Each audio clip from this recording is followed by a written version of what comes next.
आप देख रहे हैं अल्फा डिफेंस हिंदी में आपका स्वागत है। आज के इस वीडियो में हम लोग बात करेंगे भारतीय वायुसेना के Su-30 MKIs के बारे में। आप सभी को याद होगा कुछ समय पहले हम लोगों ने आपको बताया था कि भारतीय वायुसेना की तरफ से अपने Su-30 MKI फ्लीट को धीरे धीरे फेज मैनर में अपग्रेड किया जा रहा है। और जैसा कि इनिशियली प्लान किया गया था कि सारे एयरक्राफ्ट एक साथ सुपर सुखोई स्टैंडर्ड पर अपग्रेड किए जाएंगे, उस चीज को ड्रॉप कर दिया गया है और अब यहाँ पर फेज मैनर में अपग्रेड किए जा रहे हैं। पहले फेज के दौरान 129 यूनिट Su-30 MKIs को अपग्रेड किया जा रहा है और इस अपग्रेड प्रोसेस में इनको डिजिटल रेडार वार्निंग रिसीवर मिले हैं।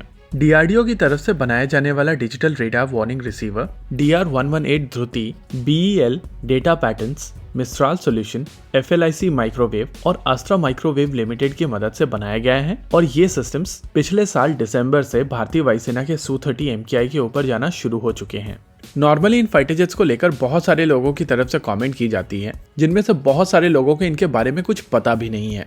एक गैंग आपको हमेशा आकर बताएगी कि Su-30 MKI के कंपोनेंट्स आपस में बातचीत नहीं कर सकते हैं और उन लोगों की तरफ से कहा जाता है कि इसमें यूज होने वाला रेडार वार्निंग रिसीवर तरंग इसके सेल्फ प्रोटेक्शन जैमर पॉड के साथ में कंपैटिबल नहीं है। देखिए, ये लोग जो नॉर्मली बातचीत करते हैं ये बहुत ज्यादा आउटडेटेड इन्फॉर्मेशन है और इसी वजह से मेरा रेकमेंडेशन हमेशा से यही रहा है कि जब भी आपको इन सिस्टम्स के बारे में बातचीत करनी हो तो आप थोड़ी सी बेसिक्स पढ़ लें। केनेथ अयाला की एक किताब है माइक्रो कंट्रोलर 8051 और अगर आप इस बुक को पढ़ेंगे तो आपको माइक्रो कंट्रोलर्स और एम्बेडेड सिस्टम्स की बेसिक्स समझ में आ जाएगी।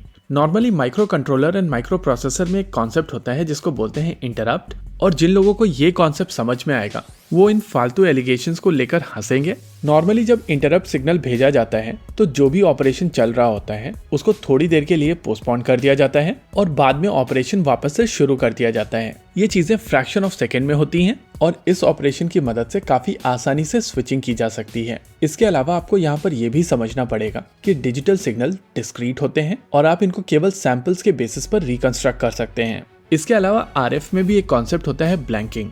जब चीजें एनालॉग हुआ करती थी तब दो अलग अलग तरीके के सिस्टम्स को कंपैटिबल बनाने के लिए इसका भी प्रयोग किया जाता था। यानी कि जो लोग ये चीज कहते हैं कि एक सिस्टम दूसरे सिस्टम के साथ में इंटरफेयर करता है, उनको बेसिक इंजीनियरिंग के कॉन्सेप्ट समझ में आते नहीं है और प्रॉब्लम ये है कि उनको समझाया भी नहीं जा सकता। वैसे कल किसी ने कॉमेंट सेक्शन में मुझे बोला था कि CAG की एक रिपोर्ट है जहां पर Su-30 MKI में यूज किए जाने वाले मिसाइल अप्रोच वार्निंग सिस्टम को लेकर कुछ बातें कही गई हैं। मैंने उनको इनवाइट किया था कि आप ट्विटर पर आकर डिबेट कीजिए, क्योंकि बहुत सारी ऐसी चीजें हैं जो आप यूट्यूब कमेंट में नहीं लिख सकते हैं क्योंकि यहाँ पर फोटोग्राफ्स अलाउड नहीं है। एक एग्जांपल ले लीजिए, अभी आपकी स्क्रीन के ऊपर जो स्क्रीनशॉट दिया गया है वो इसी CAG रिपोर्ट का है और इसी रिपोर्ट के बेसिस पर बहुत सारे आर्टिकल्स किए गए थे जहां पर कहा गया था कि DRDO की तरफ से प्रोजेक्ट्स को बंद कर दिया गया है बिना पूरे क्वालिटेटिव रिक्वायरमेंट को अचीव किए। लेकिन अभी आपकी स्क्रीन के ऊपर जो हाईलाइटेड इलाका है उसके ऊपर किसी ने भी फोकस नहीं किया। Ab initio in operational requirement और change in its requirements for the system relating to weight, testing, etc. यानी कि बेसिकली इंडियन एयरफोर्स की तरफ से रिक्वायरमेंट ही चेंज कर दी गई है तो नेचुरली प्रोजेक्ट बंद किए जाएंगे। और इसी वजह से मेरा हमेशा से कहना रहा है कि जब भी आप CAG रिपोर्ट्स पढ़ते हैं तो उनको कृपया पूरा पढ़ा कीजिए। एनीवेज, तो इनिशियल फर्स्ट फेज के दौरान Su-30 MKI की पहली 129 यूनिट्स अपग्रेड की जा रही हैं। फिलहाल के लिए इनको डिजिटल रेडार वार्निंग रिसीवर मिल रहे हैं और आने वाले समय में इनका complete electronic warfare sweet upgrade किया जाएगा।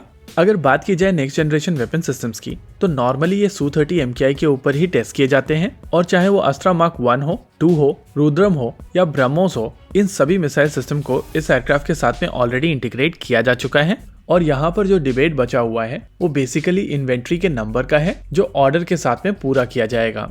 पर्सनली मेरे लिए इस अपग्रेड पैकेज में जो सबसे इंपॉर्टेंट चीज होने वाली है वो एक्टिव इलेक्ट्रॉनिकली स्कैंड अरे रेडार है और उत्तम एसा को Su-30 MKI के लिए मॉडिफाई किया जा रहा है। लेकिन इंडिकेटर्स सजेस्ट कर रहे हैं कि Su-30 MKI के ऊपर जो एसा रेडार जाएगा उसमें गैंग TR मॉड्यूल्स होंगे, जिसके कारण इसकी पावर रिक्वायरमेंट कंपैरेटिवली कम हो जाएगी और इसके चलते इस एयरक्राफ्ट को नए इंजन्स की आवश्यकता नहीं होगी। यानी कि ये एग्जिस्टिंग इंजन्स के साथ में ही अपनी सारी इलेक्ट्रॉनिक्स को काफी आसानी से पार करने में सक्षम होगा। लेकिन इस एयरक्राफ्ट के लिए एसा रेडार की टेस्टिंग AMCA के एसा रेडार की टेस्टिंग के बाद में शुरू होगी, क्योंकि इस समय फ्लाइंग टेस्ट बेड आपके पास में लिमिटेड हैं और चीजें काफी हद तक आपके इंफ्रास्ट्रक्चर के ऊपर डिपेंड करती हैं। इसी के साथ आज के इस वीडियो में रखते हैं केवल इतना ही। वीडियो को अंत तक देखने के लिए धन्यवाद। देखते रहिए अल्फा डिफेंस। जय हिंद।